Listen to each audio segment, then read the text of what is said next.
floor. You ever get that weird feeling something bad is about to happen, but you can't explain why? That was me last Halloween, and I wish I had listened to my gut. It started off like any typical Halloween, me and my friends Kyle and Jess trick-or-treating around the neighborhood. We were technically too old for it, 17, but who could resist free candy? We dressed up, Kyle as a zombie, Jess as a witch, and I went as a classic ghost, draping myself in an old sheet. We laughed, reminisced about our childhood trick-or-treating days, and filled our pillowcases. Then we reached the last house on Oak Street. This place had always creeped us out, old, dilapidated, and dark, with a yard full of overgrown bushes and broken toys. No one ever answered the door, and it felt like a place where ghosts would dwell.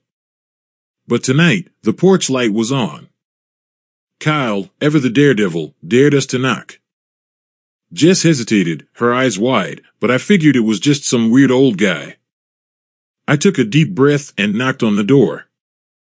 To our surprise, it swung open almost immediately. The inside was dark and musty, sending a chill down my spine. No one was there, but as we turned to leave, a hand shot out from the shadows and dropped something into my candy bag. We bolted. Once we reached the streetlight, I fumbled through my candy bag, my heart racing. Instead of candy, there was a flip phone, old and battered. Kyle, always curious, wanted to check it out. "Let's see what's on it," he said, flipping it open. The screen was cracked, but still functional. There was only one conversation, with a contact named me. Kyle read the first message aloud, 11:42 p.m. "You'll know what to do." Jess glanced at her phone, checking the time. It was 11:15. "Maybe it's just a prank," she said, but her voice trembled. I felt a knot tighten in my stomach. Then the phone buzzed again. "Don't look up." A chill ran through me as I glanced up, and there, under the streetlight, stood a figure, still and dark. "Do you guys see that?" I whispered, fear creeping in. Jess gasped, and I felt a sense of dread wash over us. The phone buzzed again. "Run." Without a second thought, we sprinted down the street, adrenaline pumping. We didn't stop until we reached Kyle's house. He slammed the door shut behind us, locking it tight. Panting, we collapsed on the floor, our hearts racing. I glanced at the phone, hoping it would stop buzzing. But it buzzed once more. "You're too late." Kyle grabbed the phone, but before he could react, there was a knock at the door, slow and deliberate. "Don't answer it," Jess whispered, fear in her eyes. But the phone buzzed again, and we all froze. It was a picture of us running down the street, taken from behind.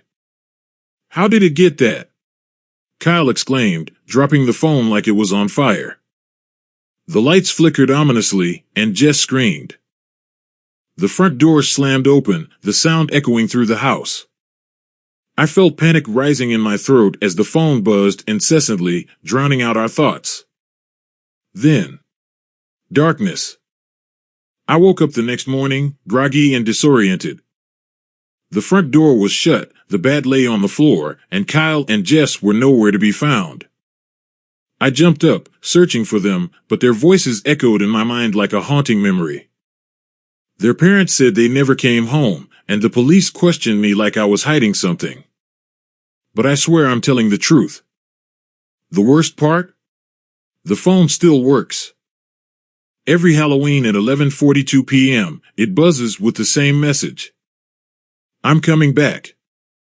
I don't know who, or what, sent those messages, but as the clock ticks closer to midnight, I can't shake the feeling that something is waiting for me, lurking just out of sight.